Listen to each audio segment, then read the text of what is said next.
नमस्कार, बहुत स्वागत है आप सभी का। आप देख रहे हैं एबीपी गंगा। मैं हूं आपके साथ जया मिश्रा। कुछ ही देर के बाद सूरज पर काली छाया पड़ने वाली है। दशकों बाद ऐसा संयोग बन रहा है जब सूर्य ग्रहण का दुर्लभ योग है।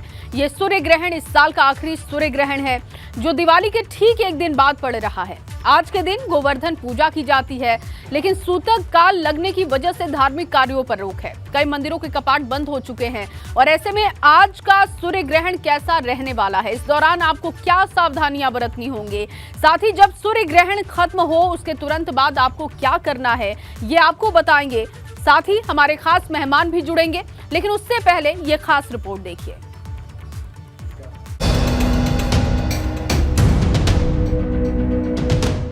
साल का आखिरी सूर्य ग्रहण, सूरज पर आज काला साया। सूर्य ग्रहण पर लगे सूतक से सावधान, भूलकर भी ना करें कोई शुभ काम।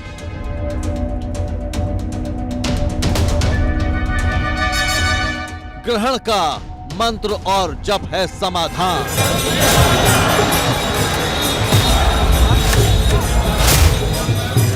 आज साल का आखिरी सूर्य ग्रहण लग रहा है।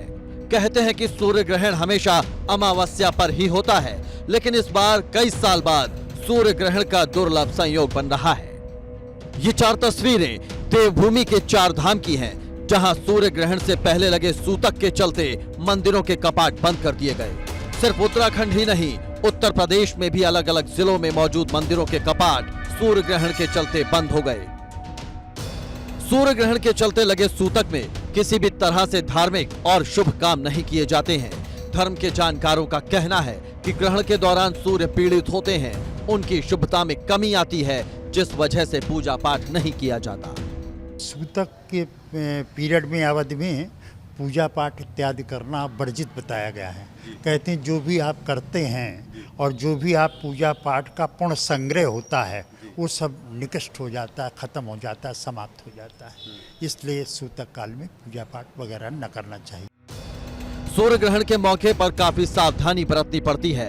ये सूर्य ग्रहण किस राशि पर क्या प्रभाव डालेगा और इसका कितना असर देखने को मिलेगा, इसको लेकर भी विशेषज्ञों का क्या कहना है, वो आप जान लीजिए। ये 25 सालों में आज पड़ा है इस तरह का ग्रहण की दीपावली के समय में। इसका अपना एक बहुत बड़ा महत्व है। ये स्वाति नक्षत्र तुला राशि में सूर्य ग्रहण पड़ रहा है। इससे बहुत सारी घटनाएं होने की भी आशंका है। कुछ आपत्तिजनक स्थितियां पैदा हो सकती हैं। तुला राशि में सूर्य ग्रहण लग रहा है और खंड ग्रास लग रहा है, तो ये सारी जितनी भी मिलावट मतलब मिले जुले प्रभाव होते हैं वो 27 साल बाद ऐसा संयोग बन रहा है। देश और धरती की बात की जाए तो देश के लिए अगर पॉलिटिक्स की बात करें तो थोड़ी बहुत उठापटक पूरे वर्ष भर रहेगी, क्योंकि ग्रहण का सबसे ज़्यादा प्रभाव 15 दिन तक रहता है और आम जनमानस में, लेकिन देखा जाए तो पूरा वर्ष या अगले ग्रहण लगने तक इसका प्रभाव रहता है। सूर्य ग्रहण के दौरान आपको कुछ सावधानियां भी बरतनी हैं। वो क्या हैं, उन्हें भी आपको बता देते हैं। सूर्य ग्रहण को खुली आंखों से ना देखें। ग्रहण के दौरान अग्निकर्म और स्नान ना करें। पूजा पाठ, धार्मिक अनुष्ठान और कोई शुभ काम नहीं करें। घर में रखी भगवान की मूर्तियों को ना छुएं। ग्रहण के दौरान गर्भवती घर से बाहर ना निकलें। गर्भवती सिलाई कढ़ाई और नुकीली चीज का इस्तेमाल करने से बचें। ग्रहण के दौरान चाकू छुरी का इस्तेमाल भी ना करें। साथ ही सूर्य ग्रहण के बाद क्या कर सकते हैं वो भी आप जान लीजिए। सूर्य ग्रहण के बाद तुलसी के पत्तों का खाने और पूजा में इस्तेमाल करें। अपने इष्ट देव का ध्यान करें। ग्रहण के बाद ही कुछ खा पी सकते हैं। ग्रहण के बाद स्नान और दान करें। दोपहर 2:29 पर सूर्य ग्रहण लगेगा, जो भारत में 4:22 के आसपास दिखाई देगा और करीब 6:30 बजे तक सूर्य ग्रहण रहने की बात कही जा रही है। सूर्य ग्रहण वैज्ञानिक लिहाज से एक खगोलीय घटना है, जबकि इसके कई धार्मिक पहलू भी हैं। Bureau report, ABP Ganga. और अब सूर्य ग्रहण को लेकर विस्तार से चर्चा करते हैं। हमारे साथ कानपुर से जुड़े हैं पंडित के दुबे पद्मेश ज्योतिष शास्त्री हैं, वो बताएंगे सूर्य ग्रहण के बारे में। इसके अलावा हमारे साथ हैं मेरठ से पंडित रवि शास्त्री भगवताचार्य हैं, वो भी हमारे साथ जुड़ चुके हैं इस वक्त। वाराणसी से पंडित पवन त्रिपाठी ज्योतिषाचार्य हमारे साथ जुड़ेंगे अब से थोड़ी देर बाद में, और देखिए हमारे साथ जुड़ चुके हैं, जानकारी मिल रही है। इसके अलावा हमारे साथ आचार्य खेमानंद भट्ट जी हैं, जो कि ज्योतिषाचार्य हैं, उनसे भी हम समझेंगे सूर्य ग्रहण के दौरान किस तरीके से आपको एहतियात बरतना है, क्या करना चाहिए और क्या नहीं करना चाहिए। डॉक्टर एसएच रावत ज्योतिषाचार्य वो भी हमारे साथ जुड़ चुके हैं, फ्रेम में वो हमें दिखाई दे रहे हैं। आचार्य केबी शास्त्री जी ज्योतिषाचार्य हमारे साथ जुड़ चुके हैं इस वक्त। खास मेहमानों से जानते हैं कि सूर्य ग्रहण के तमाम पहलू क्या होंगे। सबसे पहले आप सभी मेहमानों का बहुत बहुत स्वागत है एबीपी गंगा पर। और सबसे पहले चलते हैं रवि शास्त्री जी के पास और उनसे समझते हैं कि आज का जो सूर्य ग्रहण है किस तरीके से वो उसे देख रहे हैं, राशियों पर इसका असर क्या होगा, किस राशि पर असर क्या होगा, इसके उपाय कैसे करें। रवि जी कैसे देख रहे हैं इस बार के सूर्य ग्रहण को, क्योंकि ये अंतिम सूर्य ग्रहण भी इस साल का है। धन्यवाद मैम जी। आदित्यस्य नमस्कारं ये कुर्वन्ति दिने दिने जन्मांतर सहस्रेषु दारिद्र्यं नोपजायते। सभी एबीपी गंगा दर्शक महानुभावों को मेरा प्रणाम, सादर अभिवादन। जैसे कि आपने प्रश्न किया सभी राशियों के लिए कैसा कैसा रहेगा जी। तो 12 के 12 राशियों में इस ग्रहण का प्रभाव मिला जुला है। जहाँ तक कि हम शुरू से अगर 12 राशि की ही बात करें तो प्रारंभ में हम मेष राशि में जाते हैं। मेष राशि के लिए बहुत अच्छा नहीं है, या ये जो स्त्री पीड़ा दे सकता है मेष राशि वालों को।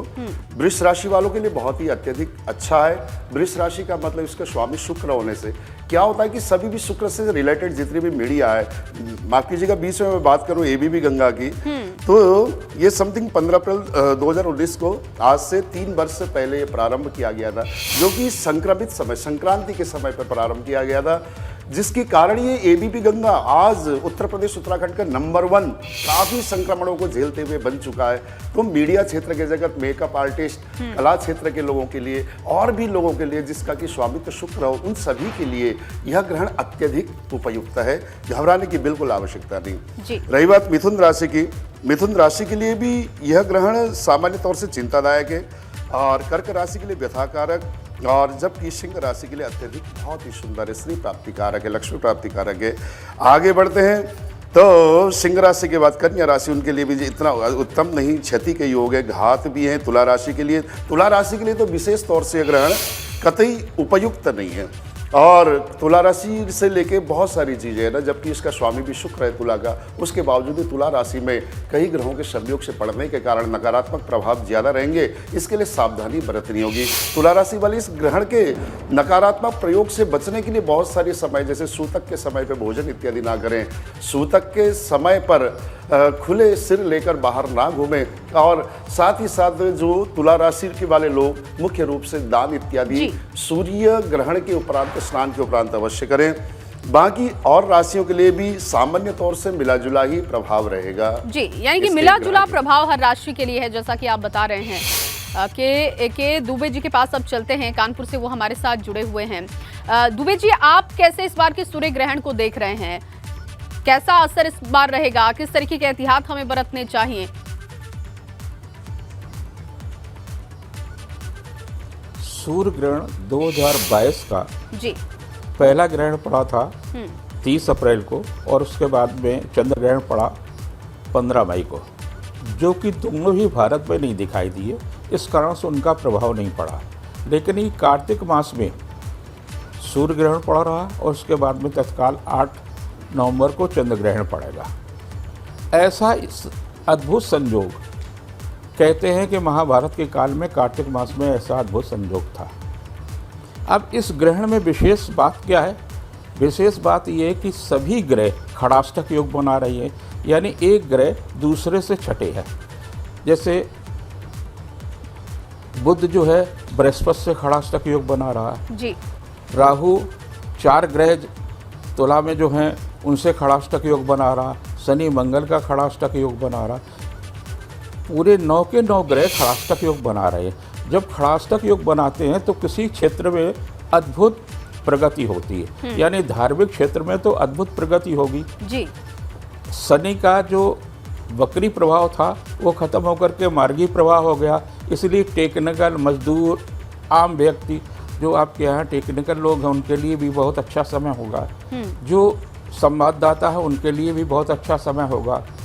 टेक्नोलॉजी के अंदर बहुत कुछ और अधिक होगा और ऐसे तमाम चीज़ें जो है, नए उद्योग प्रारंभ हो गए, नई तमाम सारी चीज़ें होंगी। लेकिन इसके बावजूद भी मन को कमज़ोर करने वाला है, क्योंकि तुला पर है और तुला के साथ सूर्य है, शुक्र है और केतु है। तो इस कारण से मानसिक रूप से आदमी को नकारात्मक नहीं सोचना चाहिए, प्रतिशोध की भावना नहीं होना चाहिए। शुक्र और केतु का कभी भी संयोग अच्छा नहीं होता। तो महिलाओं को भी जो है किसी को अपमान नहीं करना चाहिए और पुरुषों को भी महिलाओं के साथ बहुत अच्छा व्यवहार करने की कोशिश करना चाहिए, नहीं तो उनके लिए बहुत संकट की स्थितियां भी पैदा होंगी। ये एक विशेष रूप से इस बात का ध्यान रखने की आवश्यकता है। कोई ना कोई तमाम सारी चीज़ें ऐसी बनेंगी जो समाज के उत्थान के लिए भी महत्वपूर्ण होंगी और व्यक्ति विशेषों के लिए भी महत्वपूर्ण होगा। राहु राजनीति का कारक है। स्वाति में नक्षत्र में ग्रहण पड़ने के कारण से राजनीतिक समीकरण बहुत बनेंगे, बिगड़ेंगे। तमाम देशों की सत्ताओं में भी परिवर्तन ठीक है, राजनीतिक समीकरण की आप बात कर रहे हैं के जी, आप राजनीतिक समीकरण की बात कर रहे हैं और जैसा कि आप बता रहे हैं कि मीडिया कर्मियों के लिए अच्छा है, टेक्निकल फील्ड में जो लोग हैं उनके लिए अच्छा है, धार्मिक क्षेत्र के लोगों के लिए देखें तो भी बेहतर बताया जा रहा है। एच.एस. रावत जिसे समझते हैं कि राजनीतिक लोगों के लिए अगर हम समझे तो इस बार का सूर्य ग्रहण कैसे रहने वाला है, क्या उन पर असर होगा? एस.एच. रावत जी। बिल्कुल, देखिए कोई भी जो ग्रहण होता है वो कहीं ना कहीं हर फील्ड को नुकसान करता है जी। वो पृथ्वी लोक को ही पूरे को प्रभावित करता है, पृथ्वी के ऊपर वनस्पति विज्ञान को, 84 लाख योनियों को, समुद्र के अंदर रहने वाले जीव जंतुओं को, सबको प्रभावित करता है। उसका वैज्ञानिक आधार ये होता है, जब सूर्य की किरण ही अगर नहीं आएगी और उसको चंद्रमा ढक लेगा तो जो प्रॉपर जिसको जितनी एनर्जी चाहिए उतनी उसको मिलनी नहीं है, और जब मिलेगी नहीं तो उसका नेगेटिव इफेक्ट राजनीति के ऊपर भी आएगा, गर्भवती महिलाओं पर भी आएगा, जो गर्भवती जानवर हैं उनके ऊपर भी उसका नेगेटिव इफेक्ट आएगा, जो हमारे जो फल हैं, फूल हैं और जो फसल है उस पर के ऊपर इफेक्ट आएगा, और जो जल योनि के अंदर जो पशु पक्षी वंचर हैं उन सब के ऊपर कहीं ना कहीं इफेक्ट आता है। तो राजनीति का जो कारक होता है वो मेन सूर्य होता है, और सूर्य नीच है और सूर्य के ऊपर ग्रहण है, राजा के ऊपर ग्रहण है। यानी जब राजा के ऊपर ग्रहण लगता है तो कहीं ना कहीं परेशानी, द्वंद्व, युद्ध की जैसी स्थिति तो होती है। महाभारत के अंदर व्यास जी ने कहा था कि इस बार जो है 13 दिन के भीतर 2 ग्रहण आ रहे हैं, तो बड़ा अनर्थ होने वाला है और इस अनर्थ को रोका नहीं जा सकता। तो इस बार भी ऐसी कुछ स्थिति है, लेकिन ये 13 दिन में 2 ग्रहण नहीं है। तो ग्रहण का प्रभाव जो देश का प्रधानमंत्री, स्टेट का मुख्यमंत्री, एमएलए, एमपी, मिनिस्टर जो राजनीतिक पदों पर बैठे हैं उनके ऊपर इसका राजनीतिक प्रभाव रहेगा। उथल पुथल रहने के योग बनेंगे। जो जिस पद पर है, चुनाव जो लड़ रहा है वो कहीं ना कहीं अपनी सीट को खो सकता है, दूसरा उसकी जगह पे आ सकता है। तो ये परिस्थितियां तो रहेंगी, और ग्रहण का प्रभाव हर एक जीवन पे आता है। कुछ राशियां ऐसी हैं, जैसे मिला जुला बोला गया था, उसमें 4 राशि ऐसी है जिनका विपरीत राजयोग बनेगा, इसलिए उनके लिए धन धान्य के लिए विपरीत राजयोग अच्छा होता है। बाकी किसी न किसी रिश्तेदार को इस ग्रहण का प्रभाव भोगना पड़ेगा। जी, आप कह रहे हैं कि उच्चस्थ पदों पर जो बैठे हैं वो कुर्सी खो सकते हैं, ये बड़ी बात आपने कही। हालांकि इस वक्त में अगर हम देखें तो नगर निकाय का चुनाव और इसके अलावा लोकसभा का चुनाव, यही 2 चुनाव दिखाई देते हैं। पवन त्रिपाठी जी के पास चलेंगे, उनसे भी समझेंगे कि उनका क्या मानना है सूर्य ग्रहण को लेकर। पवन जी, आप क्या कह रहे हैं, क्या सहमत हैं जो हमने बात की?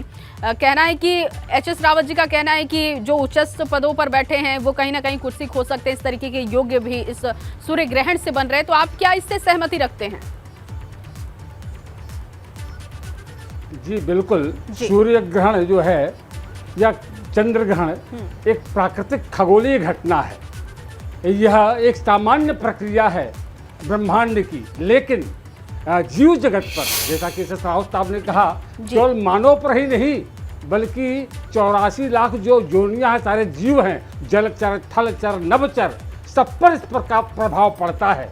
इसके प्रभाव को हम टाल नहीं सकते। जैसा कि अगर ब्रेन है, ब्रेन में ब्लड की सप्लाई हो रही है और थोड़ी देर के लिए, 1 सेकेंड के लिए भी वो सप्लाई बंद हो जाए तो ब्रेन हैमरेज हो जाता है। ठीक उसी प्रकार से सूर्य की किरणें जब निर्बाध गति से धराधाम पर आती हैं और वो थोड़ी देर के लिए भी अगर बाधित हो रही हैं तो निश्चित रूप से पूरी सृष्टि पर, प्राकृतिक जो वातावरण है धरा पर, वह प्रभावित होती है। इससे नकारा नहीं जा सकता। हाँ, कभी कभी किन्हीं परिस्थितियों में या हम कह दें 12 राशियों में इसका अलग अलग प्रभाव देखा गया है। हमारे ऋषियों ने अध्ययन करके बताया है। ये जो नक्षत्र लग रहा है, ये जो ग्रहण लग रहा है, ये स्वाति नक्षत्र पर तुला राशि पर लग रहा है। तुला राशि पर सूर्य इसमें नीच का, जैसा कि रावत साहब ने कहा, सूर्य की पोजीशन इसमें नीच की है और वो अच्छी नहीं है।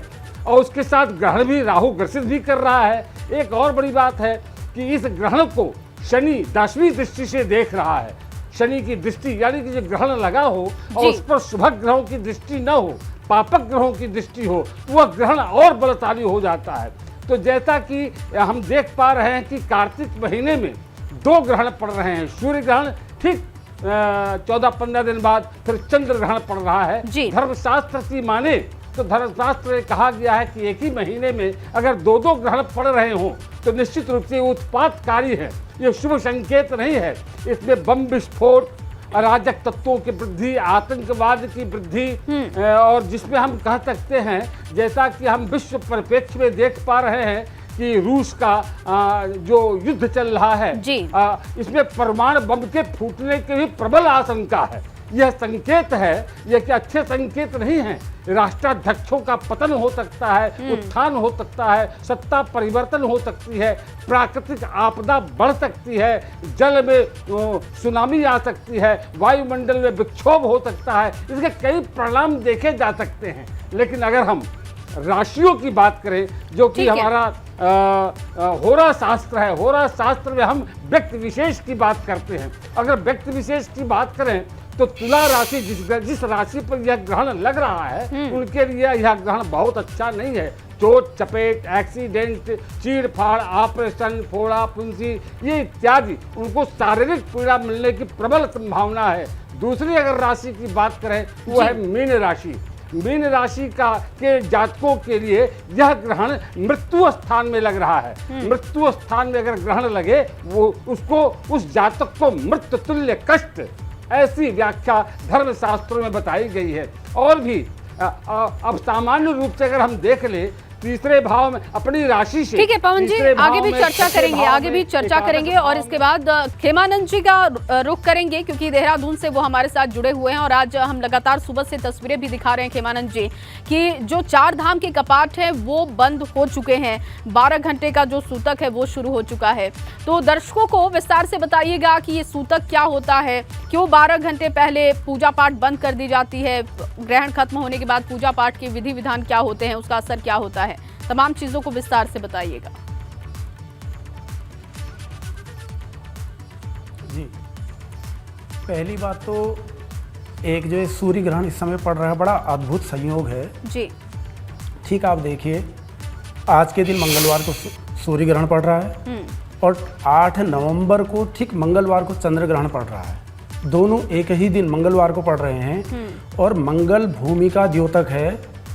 तो परिणाम तो इसके ये हैं कि विस्तारवादी जिनके सिद्धांत हैं, जो अपने दूसरे देशों में कब्जा करना चाहते हैं, विस्तार बढ़ाना चाहते हैं, उनके लिए अच्छा संकेत नहीं है, शुभ संकेत नहीं है।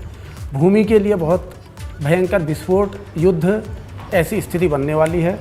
दूसरा, आपने प्रश्न किया सूतक शब्द जी।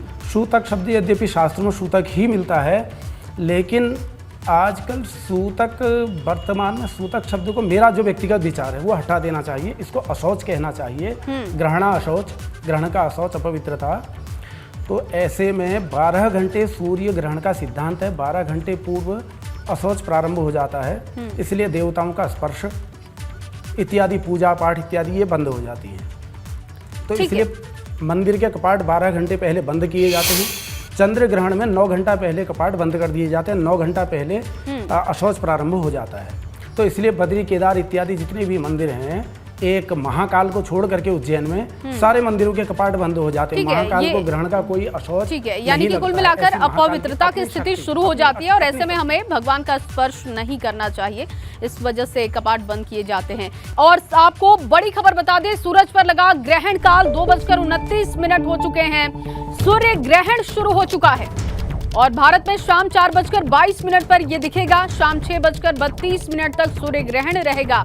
लेकिन 2:29 हो चुके हैं, सूर्य ग्रहण लग चुका है। भारत की बात की जाए तो शाम 4:22 पर सूर्य ग्रहण आपको दिखाई देगा, शाम 6:32 तक सूर्य ग्रहण रहेगा। तमाम हमारे मेहमान लगातार बने हुए हैं, उनसे हम चर्चा कर रहे हैं। केबी शास्त्री जी इस वक्त हमारे साथ जुड़ चुके हैं, सीधे उन्हीं का रुख करेंगे।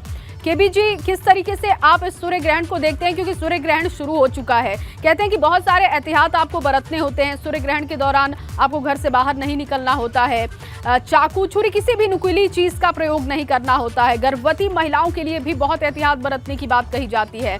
तो मैं चाहूंगी कि विस्तार से बताइएगा कि इन तमाम चीजों का मतलब क्या है, आसान अगर भाषा में समझे तो। अभी आप एक बात पूछ रहे थे हमारे पूर्व वक्ता से कि सूतक जो है एक तरह की छाया है और हमारे यहाँ जैसे मनसा वाचा कर्मणा 3 प्रकार के कर्म हैं। तो मन से जैसे ही जो ये निश्चित होता है, केतु या राहु हमारे ग्रहण ग्रसने के लिए सूर्य और चंद्र के लिए आता है, तब उसी वहीं से जो है वो एक पाप जिसको कहते हैं, क्योंकि पाप ग्रह है तो उसके लिए राक्षस या कोई अशुद्ध वस्तु को छू लिया जाए तो अशुद्ध हो जाते हैं। तो हमारे यहाँ मूर्ति पूजा और अन्य जो है शुद्ध चीजें पवित्रता से थोड़ा दूर रहने के लिए ही इसको सूतक और कहा जाए। इसकी कई व्याख्याएं की जा सकती हैं, खैर, परंतु उसकी आवश्यकता नहीं है। आपने जो प्रश्न किया है, तो हमारे यहाँ पर कहते हैं कि शतम विहाय भोक्तव्यम सहस्त्रम स्नानम आचरेत, लक्षम विहाय दातव्यम कोटिम त्यक्त्वा हरिम भजेत। सबसे ज्यादा परहेज है भोजन के ऊपर। पशु पक्षी भी हमारे यहाँ पर ग्रहण के समय पर खाना पीना बंद कर देते हैं और व्यर्थ भ्रमण बंद कर देते हैं। आप कभी जो है प्रकृति को चिंतन करेंगे, कहीं बाग बगीचे में किसी वृक्ष के नीचे कभी रहे हों ग्रहण के। आजकल तो भटकाव है समाज में, क्योंकि उन्हें धर्म के प्रति ज्यादा लगाव है नहीं है। धर्म केवल दिखावा और धर्म केवल आडंबर रूप में वो जो है करते हैं, लोगों के जानकारी हो जाए लोगों में हम भाई बहुत बड़े धर्मात्मा हैं। परंतु धर्मात्मा, धर्म भीरु, धर्मांध और धर्मध्वजी अनेक शब्द हैं धर्म के बारे में। तो हमें धर्मात्मा होना जरूरी है और धर्मात्मा जब हम होते हैं तो हम किसी को दिखाना नहीं चाहते हैं कि हम धार्मिक हैं।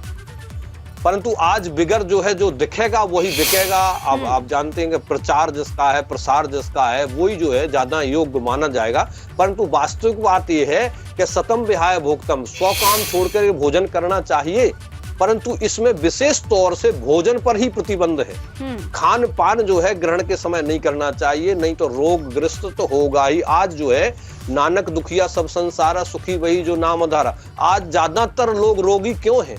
क्योंकि उनके खान पान पर जो है प्रतिबंध और कोई ध्यान नहीं है कि कैसा खाना है, कब खाना है, कितना खाना है। और गीता कहती है आहार शुद्धौ सत्व शुद्धि सत्व शुद्धौ दुर्वा स्मृति। जब तक आपका आहार व्यवहार शुद्ध नहीं होगा आप सुखी नहीं रह सकते हैं। ग्रह जो है, बड़ी बात आप कह रहे हैं, बड़ी बात कह रहे हैं केबी शास्त्री जी, क्योंकि आहार और व्यवहार में बहुत संतुलन बना के रखने की जरूरत है और जब तक इन दोनों में संतुलन नहीं है आप ठीक नहीं रह सकते। एसएच रावत जी का मैं रुख करूंगी, क्योंकि खाने पीने की आपने बात की, तो ग्रहण काल के दौरान एसएच रावत जी क्यों भोजन ग्रहण नहीं करना चाहिए अगर कोई भोजन ग्रहण कर लेता है? क्योंकि अब आम लोगों में बहुत संशय की स्थिति रहती है कि कितने घंटे पहले खाना पीना छोड़ देना है। तो इस स्थिति में आप क्या कहेंगे, कितने घंटे पहले खाना पीना छोड़ देना चाहिए? अगर कोई खा लेता है ग्रहण के दौरान तो उसका फिर क्या असर होता है? देखिए बिल्कुल ठीक है, इसका संपर्क भी जो है संबंध जो है वो सूतक के साथ है जी। जैसे भी आपने सूतक की बात की, तो सूतक का एक वैज्ञानिक आधार होता है, पहले मैं वो बता दूं, और सूतक के साथ खाने पीने का लिंक भी होता है, वो भी मैं आपको बता देता हूँ। सूतक 12 घंटे पहले इसलिए लगता है कि जैसे कि सूर्य सुबह पौ फटती है तो 2 घंटे पहले उसका उजाला आना शुरू हो जाता है जी। और शाम को जब सूर्य छिपता है तो 2 घंटे पहले उसकी रोशनी कमजोर होनी शुरू हो जाती है, तपिश कम होनी शुरू हो जाती है। इसी प्रकार जब ग्रहण लगता है तो सूर्य की जो जैसे पृथ्वी की जो ओजोन परत है, इसी प्रकार सूर्य का जो परिक्रमा मार्ग है, जैसे ही उसमें चंद्रमा घुसना शुरू करता है तो 12 घंटे पहले ही यानी कहीं ना कहीं सूर्य का जो प्रभाव है वो बैक्टीरियल रूप लेना शुरू कर देता है जी। यानी उसके अंदर डेफिशिएंसी ऑफ द एनर्जी आनी शुरू होती है और पृथ्वी लोक के ऊपर जो हमारा वायुमंडल है वो दूषित होना शुरू हो जाता है।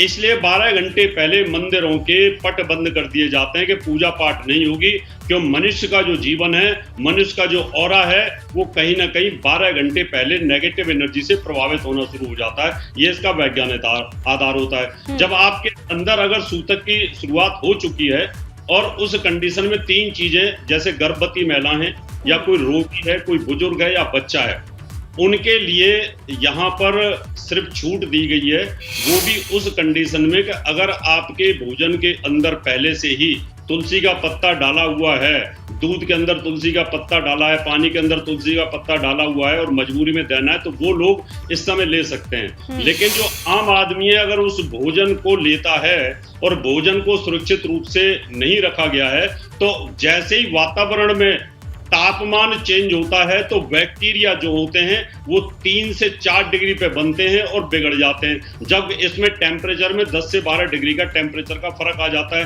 क्योंकि गर्मी के टाइम पर अभी एकदम जैसे सूर्य की रोशनी नहीं आएगी तो और टेम्परेचर डाउन हो जाएगा। तो इस वजह से खाने पीने को रोक देना चाहिए।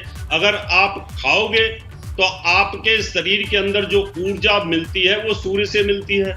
आपकी जो प्राण शक्ति है, 5 प्राण है, प्राण है अपान प्राण, व्यान प्राण, समान प्राण, उदान प्राण, अगर इनके ऊपर से ऊर्जा नहीं मिलेगी तो इनका जो संचालन है, समान प्राण संचालित नहीं करेगा, उदान प्राण पाचन शक्ति को डिस्टर्ब करेगा, व्यान प्राण भी दिक्कत पैदा कर देगा।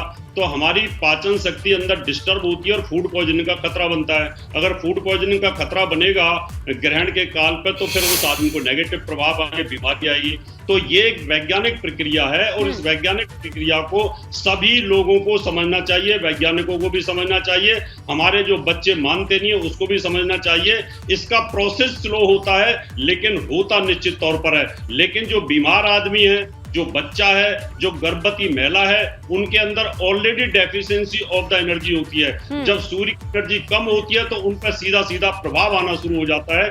इसलिए हम बोलते हैं कि मजबूरी में ले सकते हैं, लेकिन आदमी को इस समय पूजा पाठ करते रहना चाहिए, अपने शरीर के एनर्जी लेवल को बढ़ाते रहना चाहिए। इसलिए ये तमाम चीजें वर्जित भी हैं।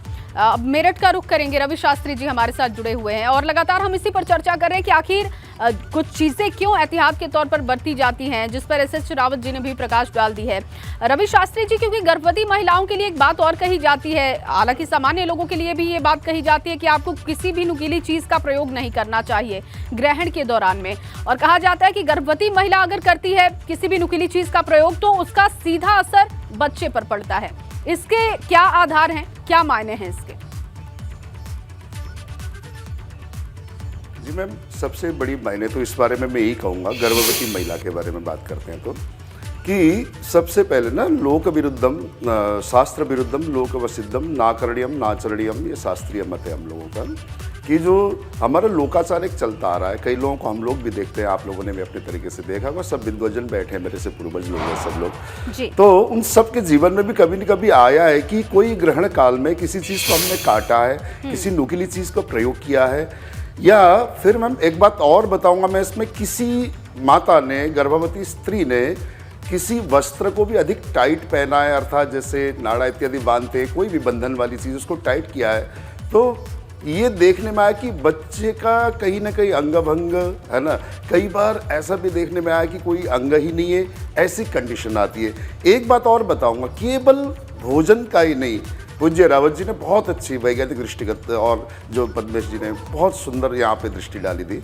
इसमें एक बात बताऊंगा और मैम, मैं जी, भोजन ही नहीं, सोने में भी दिक्कत है इसमें, और जो मैथुन आदि है उसमें भी दिक्कत है, और साथ ही साथ मलमूत्र जो व्यक्ति त्याग करता है ग्रहण के समय में, उसमें भी प्रॉब्लम है कहीं ना कहीं। क्योंकि देखिए, सूर्य को त्वं प्रत्यक्षम ब्रह्मासि कहा गया है। सीधा सीधा बोले जो सब समझ जाए उस भाषा में मैं बात करूँ तो, sun is generator, sun is operator, sun is destroyer of universe, ध्यान दीजिएगा इसमें, क्योंकि ये जनरेटर भी हर चीज को जनरेट करते हैं। हम अपने लाइफ को सूर्य के सामने ही प्रारंभ करते हैं। सूर्य अस्तंगत जाते हैं तो हम सब लोग अपने कार्य को छोड़कर अपने अपने शयनगार में चल जाते हैं। तो वो जनरेट करते हैं हर चीज को, उर्वरक चीजों को भी जनरेट करते हैं ना।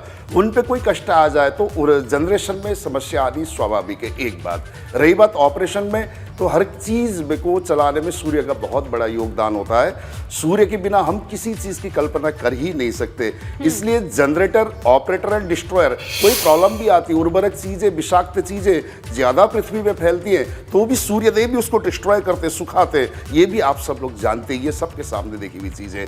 तो generator, operator, destroyer, first alphabet उठाते हैं तो गॉड बनता है। आप ज्यादा नहीं कहूंगा मैं, क्योंकि सब लोग जानते हैं। तो सूर्य प्रत्यक्ष गॉड है, भगवान है। उनको आपत्ति आती है, उनके किरणों में छाया पड़ जाती है तो जाहिर सी बात है कितनी, जैसे रावत जी ने बताया, कितनी बैक्टीरियल चीजें क्रिएट हो जाती है। और वो कहीं ना कहीं पे हम मलमूत्र आदि त्याग करते हैं, भोजन करते हैं, सोते हैं, उस कंडीशन में भी वो हमारे अंदर प्रविष्ट करके हमें रुग्ण कर सकती है।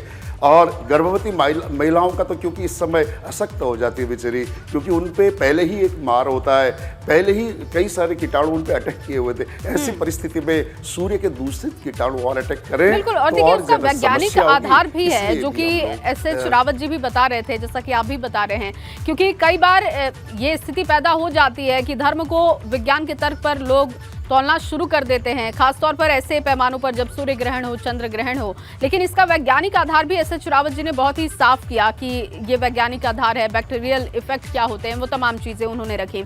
पद्मेश जी का मैं रुख करूंगी, क्योंकि पद्मेश जी, कहा जाता है कि कुछ राशियों पर सूर्य ग्रहण का बहुत ज्यादा असर होता है और ऐसे में उन लोगों को सूर्य ग्रहण नहीं देखना चाहिए।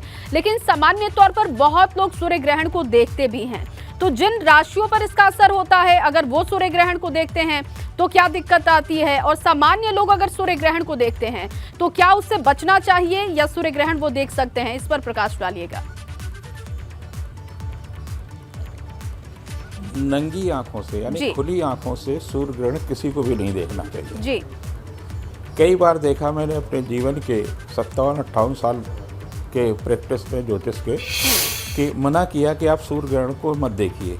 लेकिन कुछ लोगों में ऐसा होता है कि वो खुद देखने की कोशिश करते, बाद में मालूम हुआ कि उनके आंखों में कोई ना कोई समस्याएं आई। तत्काल कुछ भी नहीं होता, क्योंकि सूर्य जो है पावक है। बड़े आपके शरीर के 5 तत्वों का एक जो प्रधान तत्व है अग्नि, वो अग्नि तत्व जो है शरीर को पूरी तरह से संचालित करता है।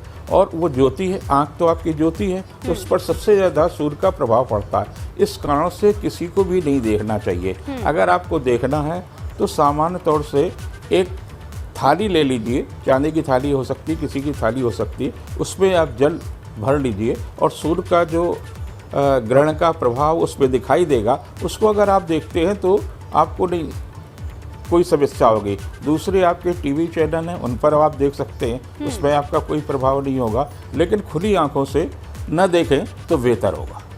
ठीक है, पवन जी का मैं रुख करूंगी, क्योंकि पवन जी, आज के दिन सूर्य ग्रहण पर कहते हैं कि पहले तो एक सूतक शुरू हो जाता है 12 घंटे पहले, फिर कहते हैं कि आप स्नान करने अगर जाएं तो नदी में स्नान करें, गंगा नदी में स्नान करें या किसी भी नदी में स्नान करें, उसका आपको असर उस पर पड़ता है। और साथ ही साथ ये भी कहते हैं कि उसका फल भी मिलता है सूर्य ग्रहण के बाद अगर आप नहाते हैं। तो इन तमाम चीज़ों के लिए क्या आधार है, मैं ये भी जानना चाहूँगी। क्यों ऐसा कहा जाता है कि नदी में स्नान करना ही बेहतर है? देखिए, सूर्य ग्रहण अथवा चंद्र ग्रहण में निश्चित रूप से प्रभाव पड़ता है। पहला हमारे शरीर पर, शरीर के बाहरी अंगों पर, दूसरा हमारे मन, मस्तिष्क और विचारों पर। ये 2 जगह प्रभावित करता है ग्रहण।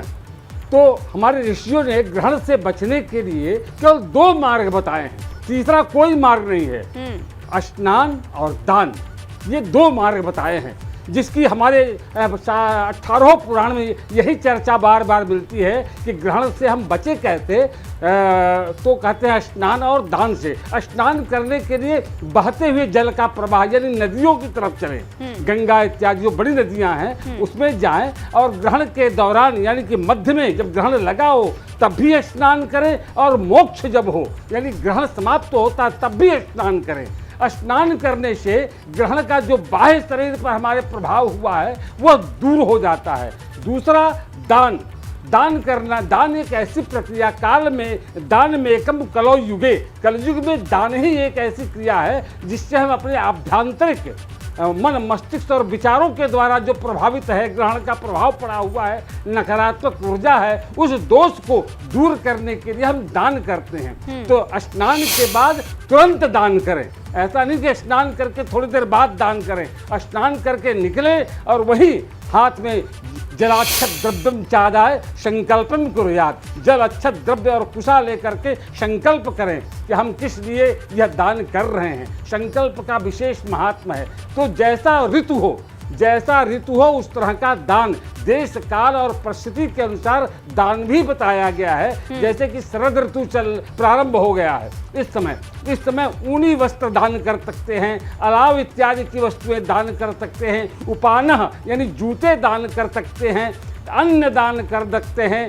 इस तरह से जो दान की वस्तुएं हैं, स्वर्ण दान कर सकते हैं। और जिन राशियों पर इसका बहुत ज़्यादा प्रभाव पड़ रहा है उसके लिए तो स्पष्ट रूप से बताया गया है। उससे बचने के लिए क्या करें, कांसे के कटोरे में चावल भर के हेमनाग, सोने का सांप, हम ये नहीं कहते सोना बहुत महंगा है, सभी लोगों के लिए यह सुगम नहीं है, लेकिन 2 से लेकर के 4 कैरेट, 5 कैरेट, 10 कैरेट, 22 कैरेट जैसी क्षमता हो सोने का, जैसे आपकी क्षमता और जैसी इच्छा हो उस हिसाब से आप दान कर सकते हैं। ये आपने बड़ी बात कही।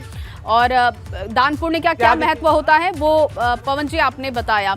खेमानंद जी का मैं रुख करूंगी क्योंकि एक शब्द आंशिक इस वक्त चल रहा है कि आंशिक ये सूर्य ग्रहण है, एक पूर्ण सूर्य ग्रहण होता है। इन दोनों में अंतर क्या है खेमानंद जी, ये बताइएगा बहुत ही आसान भाषा में ताकि लोग समझ पाए कि आंशिक और पूर्ण सूर्य ग्रहण होता क्या है।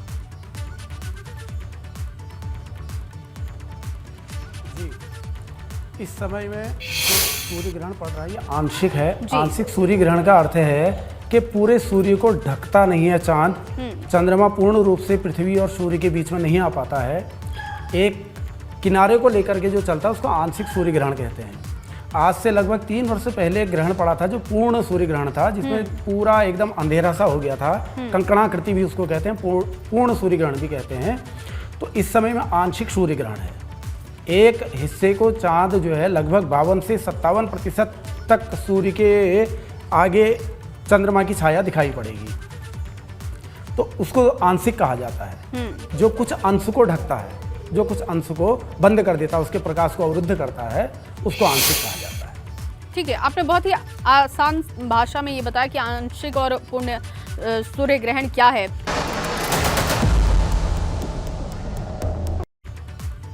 तो ग्रहण काल की महादशा आप देख रहे हैं, ग्रहण शुरू भी हो चुका है लेकिन 4:22 पर भारत में ये आपको दिखेगा। और लगातार हम चर्चा कर रहे हैं कि ग्रहण के दौरान किस तरीके से एहतियात बरतने की जरूरत है, ग्रहण का मतलब क्या होता है, इसके दोष क्या हैं, उपाय क्या हैं, इन तमाम चीजों पर चर्चा कर रहे हैं। मेहमान हमारे बने हुए हैं लगातार।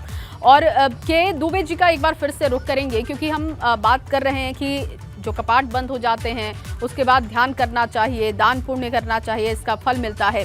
लेकिन पद्मेश जी, किस तरीके से उपाय करना चाहिए, जिन राशियों पर इसका असर सबसे ज्यादा है, जो 4 राशियां बताई जा रही हैं जिसमें तुला भी है, मीन राशि भी है, उन राशियों को क्या करना चाहिए ग्रहण से बचने के लिए?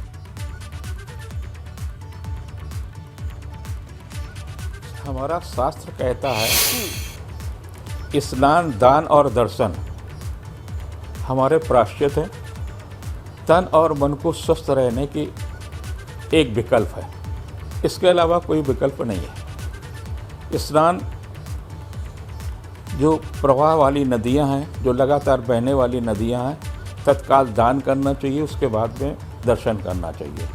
तो दर्शन के लिए ग्रहण काल में ऊर्जा का स्रोत होता मंदिर, तो वो ऊर्जा का स्रोत और हमारे मध्य की जो दूरी है वो ऋणात्मक हो जाती है। इस कारण से मंदिर बंद कर दिए जाते हैं, और मंदिर के जब कपाट बंद कर दिए गए हैं तो आपके पास विकल्प क्या रह गया? दर्शन तो रहा नहीं, स्नान ही रहा।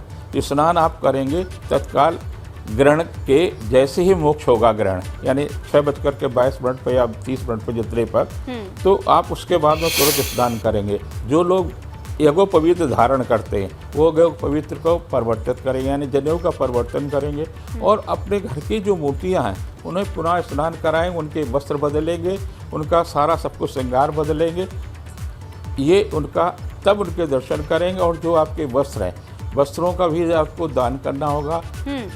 जो लोग भी आपके संपर्क में हैं, बहुत सारे कर्मचारी होते हैं, बहुत सारे होते हैं, तो उनको दान करना चाहिए। और ख़ास तौर से उन लोगों के लिए जैसे मेष राशि के व्यक्ति हैं, कर्क के हैं और तुला के हैं और मीन के, इन 4 राशियों पर सबसे ज़्यादा ऋणात्मक प्रभाव है। तो पहली चीज़ तो ये कि ऋणात्मक सोचे नहीं, इनके मन में ये नहीं बात आनी चाहिए कि हमारे साथ कुछ बुरा हो रहा है। धनात्मक ही सोचें और लगातार अपने इष्ट के प्रति के बारे में। बिल्कुल, और जैसा पद्मेश जी आप बता रहे हैं कि अच्छी बातें सोचिए, मंत्र जाप कीजिए, सकारात्मक सोच रखिए इस दौरान, और गंगा स्नान का भी महत्व क्या होता है वो भी आपने बताया।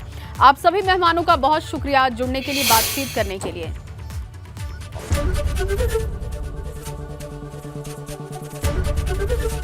एबीपी गंगा, खबर आपकी, जुबान आपकी।